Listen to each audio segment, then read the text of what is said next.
Good afternoon, ladies and gentlemen. My name is Nemeka Onyeka Obiareri.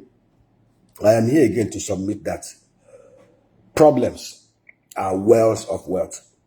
When you provide solutions, it empowers you to draw from that well the amount of wealth that you desire. Whenever you see a problem, yes, naturally you will complain, but always sit back and ask yourself, how do I provide solutions to these problems, which will enable you to draw from that well of wealth?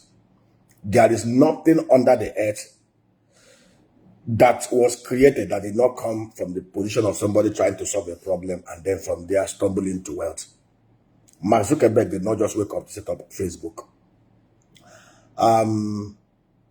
The Wright brothers did not just wake up to begin to prepare to build an airplane.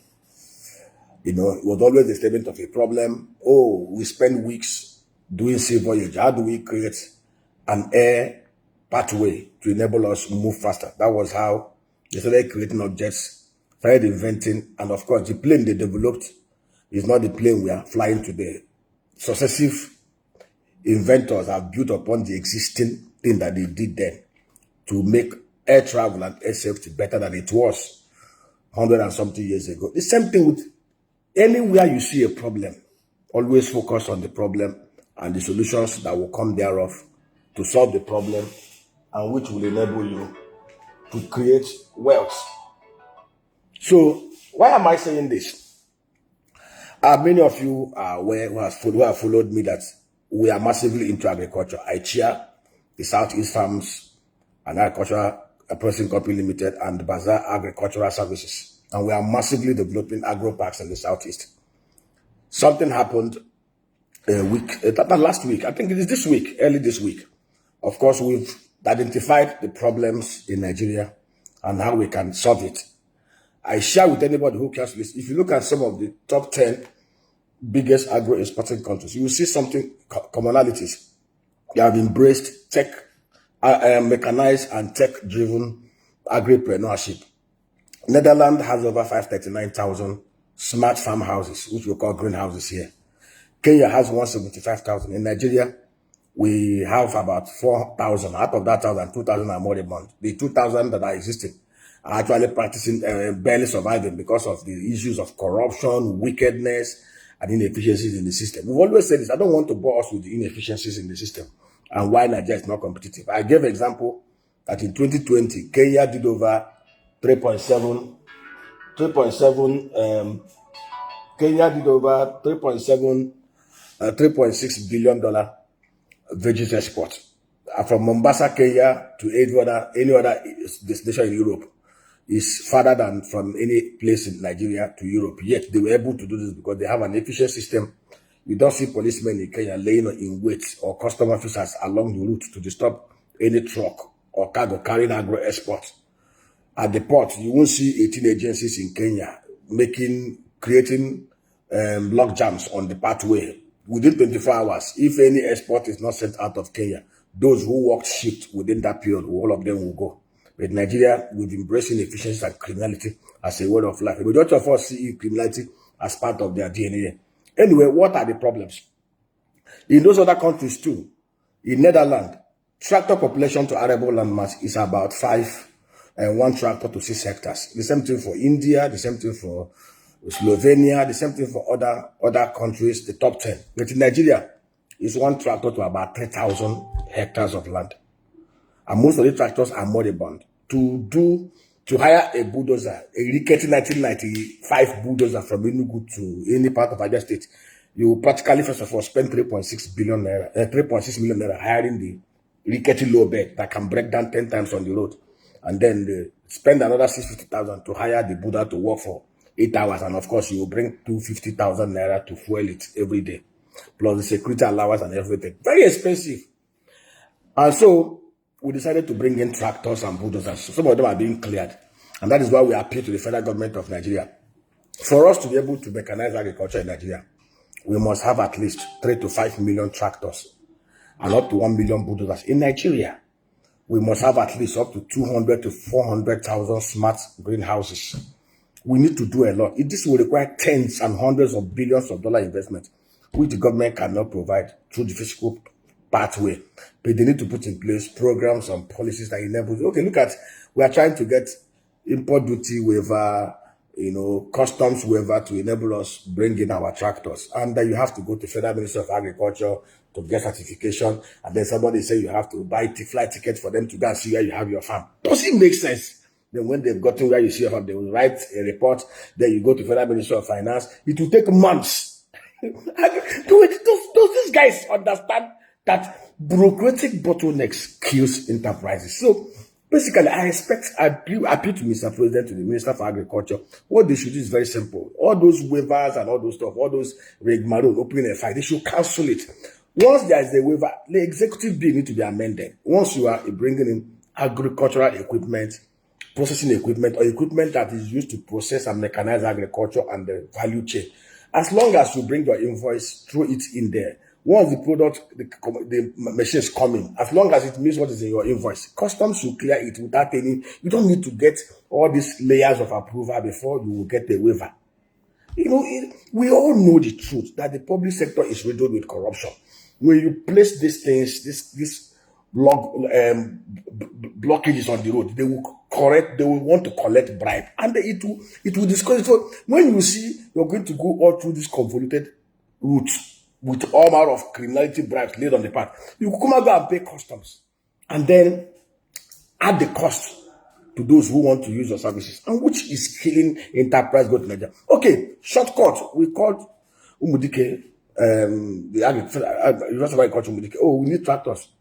And they were telling us, to get a tractor, a day, 800,000 naira. And then you have to hire it for 15 days. Minimum of 15 days will not come. And practically, there are very few agencies or practitioners that have. So what are we doing now? We are bringing hundreds of tractors. We are bringing hundreds of bulldozers. We are bringing in haulage trucks, haulage tricycles that will do up to 3 to 5 ton cargo. Basically, what we want to do, we want to crash the cost of production. And the arrangement we have is that in communities where you can bring 10, 20 hectares, we are bringing low bed, mid-tier, medium level low bed to enable us to move those equipment. So if your community has 50 hectares, we'll come and we will do it in a way that is cost effective. We are planning to crash down the price of hiring a tractor a day from 800,000 to about 200,000 naira to make productivity cost effective. If I hire tractor 800,000 to do 1 hectare in a day, working for 8 hours, I'll put the cost on the final cost of goods and services. It's something we are not thinking straight about. So I identified that problem. When they told us, I laughed. I told them, no problem. I am clearing some tractors. At least I will go and put 2 with them. They should manage the 2. So for all of them, I will have. So the truth is, we've identified that problem and we are providing solution. The solution is for us to, we have 1,246 electoral wards in the southeast. Our plan is to bring tractors of at least 2 to 3 tractors per ward. So we are going to be bringing almost about 300 to 400,000 tractors over a period of next 5 years.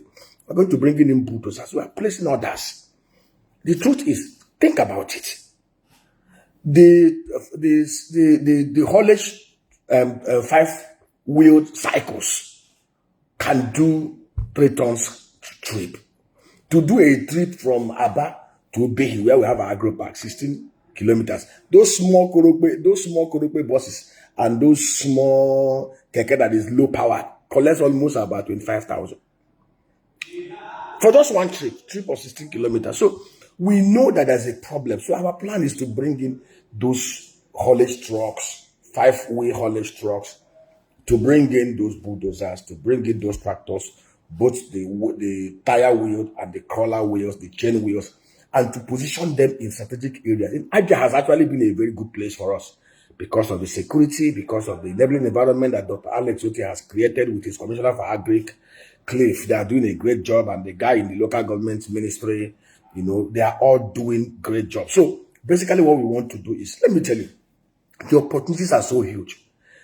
I'll give you an example. Nigeria has domestic supply gap in the palm oil market of almost about 1.4 million tons. We consume 2.4 million tons of palm oil.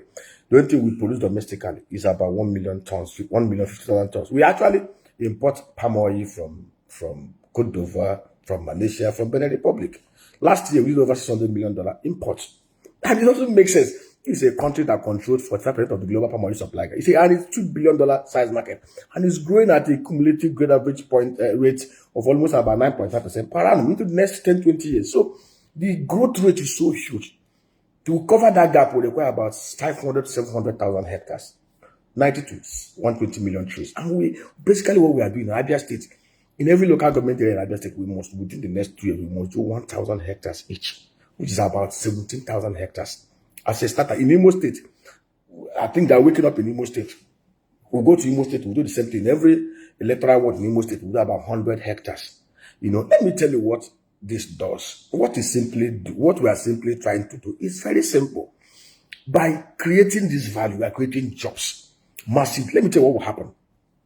From a hectare of the palm plantation, you get about $7.5 million. $7.5 million every year from the 5th year when it goes into full production. Of course, within those 5 years, we'll be intercropping it with veggies and other things that will give those who will manage it some cash, some liquid cash while we wait for the palm trees. The same thing with cocoa. We're going to be doing 1,000 hectares of cocoa in every local government area. Abia is a cocoa belt. It's a cocoa belt. The same thing for the Moringa Olifant. Our plan is about 11,000 hectares. India, with 42,500 hectares, they had almost, go and check it, almost about $4 to $6 billion. And they are expanding and they control each other of that market. So our plan is to make sure that we dominate. We have the highest cultivars, the most lucrative cultivars, the most prolific, the ones that can do 9 tons of seed and 120 tons of leaves every year. And a liter of the moringa oil is almost about $30 US. Google it. So our plan is to create agro estates. We'll buy land. Those who want to sell, we'll buy, we'll clear, we'll plant, we'll give to people to manage for them. We are train agronomy cycle. It's a huge opportunity. Those who are putting their tractors for 800 naira a day, we are going to crash it 200. So we are telling you in advance. For those who are hiring their bulldozers for 650 naira a day, we are crashing the price 300 naira a day, 350 naira a day, and it's going to stay in one cluster to work and develop. And you see, the opportunities. So it's a problem I've identified, and they think I'll come and beg them. I'm bringing tractors to be competition. So I just want to advise us, look at around you whenever you see problem. Yes, natural thing is for your flesh to complain, but that problem is a well of wealth. Think about how you create solutions, and you will draw from that well of wealth. Those 5-wheeled haulage vehicles, we will serve to take haulage from the farm to the markets. We are creating e-portals where we can take from farm to homes. In fact, we are creating agro parks in every ward so that we can bring food closer to the people. You don't need to travel to market to buy yam. You can pick from our farm. You don't need to buy tomato or pepper. You just call our farm, go to our e-portal, www.usebazaar.africa. You place your order. We will supply you organic, rich food, no synthetic, no GMO. You need to develop agriculture. We'll bring agronomists, we'll train you, we'll bring the tractors, we'll bring the bulldozers, we'll crash down the cost of production. We will make agric interesting. When the average graduate sees that he can actually make 7-10 million naira every year, he won't go looking for white collar job. All he needs to do just to learn the skill from 6-7 million, 10 million. He expands. See, in South Africa, the wealthiest of men in South Africa are farmers. They have 32,000 commercial farmers. 2023, I was there for the Energy Week in Cape Town. I saw 125 private jets parked in the tarmac. This year, the number had tripled. They came for the same time we were doing Energy Week with their Farmers Week. 275 private jets came packed farmers. They didn't steal money like the criminals we have in Nigeria. They are producing food. In Netherlands, there are less than 200,000 of them who are into agriculture, agripreneurship. Every year, they export over $120 billion. And interestingly, our environment, our climate is far better. All we just need to do, what we are praying to God and working to get the right people. Because the average Nigerian, I'm sorry to use this word, believes in Egombute. We don't have patience. Most of us are criminally minded. Once you bring them into to work with you, they're always thinking about what to steal, how to grab. Nobody wants to fold his sleeves and work hard. There is honesty. There is satisfaction in honest wealth creation. And that is what we are doing.